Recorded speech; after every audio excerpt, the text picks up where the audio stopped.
bakunzi ba Ibaba TV5 turabasoje aho merereye hose. Uyu ni mwanya tugarutse kubagezaho bimwe mu bivugwa muri siporo nyarwanda, cyane cyane abakunzi rero ba ruhago ndetse n'abakunzi ba football muri rusange mwakugira hafi, tukabagezaho amwe mu makuru nyuma yaho amakipe menshi akomeje kwiramanta avuga ko asifurirwa nabi. RIB rero yafashe umwanzuro cyangwa se icyemezo gufatanya na Ferwafa na Rwanda Premier League yuko igiye kwinjira muri football nyarwanda, ndetse bakagirana ubwo bufatanye mu rwego rwo kugira ngo habeho transparency na comptabilité, ubwo ni umucyo ndetse no kubazwa ibyaba byagenze nabi se cyangwa se byagenze nabi, kubazwa inshingano z'umurimo. Ibi ni nyuma yaho KNC yasabye RIB kurekana ibisambo muri ruhago y'u Rwanda, aho uyu perezida wa Gasogi Kakozinkuriza Charles mu mujinya mwinshi yagaragaje ko igihe kigeze ngo akarengane mu mupira w'u Rwanda gaterwa n'imisifure mibi gacike, ndetse asaba RIB kwerekana bamwe yise ibisambo. Ibi ni bimwe mu byo yatangaje mu kiganiro yagiriye kuri radiyo ye Radiant TV1 abereye umuyobozi mu gitondo cyo kuwa kabiri, nyuma y'uko Gasogi yari iherutse kunganya na Bugesera ubusa ku busa.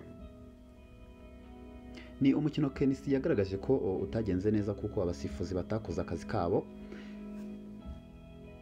Yasabye ko urwego rw'igihugu rw'ubugenzacyaha RIB rugomba kwinjira mu mupira w'amaguru rukarwanya akarengane na ruswa bigaragaramo.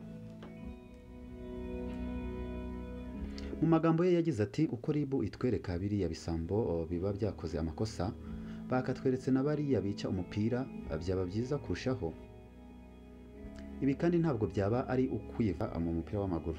Muri iki kiganiro cyagaragarijwemo bumwe mu butumwa bugufi bigaragara ko bushobora kuba ari bumwe ubw'umusifuzi bashakaga kugurisha imikino. Bumwe muri ubwo butumwa bugira buti, mwaramutse, ahantu hari gahunda hano mu Rwanda ni Gasogi na Bugesera. Gutsinda kwa Gasogi bizaba bikubiye neza. Andi makuru ndayaguha nimugoroba. Ubundi butumwa bugaragaza abantu babiri baganira, umwe aseka agira ati, umukino nawishe kuko uriya musifuzi yahoze anyandikira. Undi aramusubiza ati, ni ukuri wawishe, hari umuntu nzi ukomeye beti igiye kurya nka miliyoni 20. Murumva namwe ibyo abangaba bagendaga baganira. KNC yavuze ko ibyo ari ibimenyetso bikwiriye kwifashishwa na Ferwafa, bityo bamwe bagakurikiranwa. Mu magambo akomeza agira ati, ese Ferwafa mwananiwe no gushingira kuri ibi bimenyetso ngo mutwereke aba bantu? Anjye nabihombeyemo maze kwamburwa intsinzi kabiri kose. Mu mujinya mwinshi KNC yihanangirije abasifuzi n'abayobozi b'inzego za siporo zitandukanye, ati mbivuze mbibwira umuntu witwa Ambroise na Louis n'abasifuzi be, nkabibwira Shema Fabrice perezida wa Ferwafa, nkanabibwira Haji Mudaheranwa umuyobozi wa RIG. Mbere imfura yanjye ntabwo tuzakomeza guceceka. KNC avuga ko yatakaje amanota ku mikino irimo uwa Rayon Sport n'uwa Rutsiro FC kubera imisifurire mibi.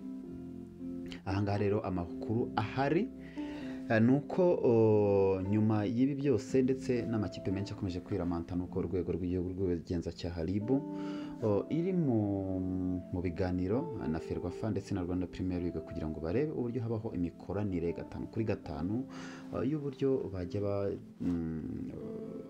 bakorana, ndetse haba harimo amakosa cyangwa se ibyaha. Ibingibi bikaba byabazwa ababikora, ndetse no mu rwego rwo kugira ngo football nyarwanda itere imbere. Murakoze kudutega amatwi kandi subscribe kugira ngo mukurikirane ibindi biganiro birakurikiraho.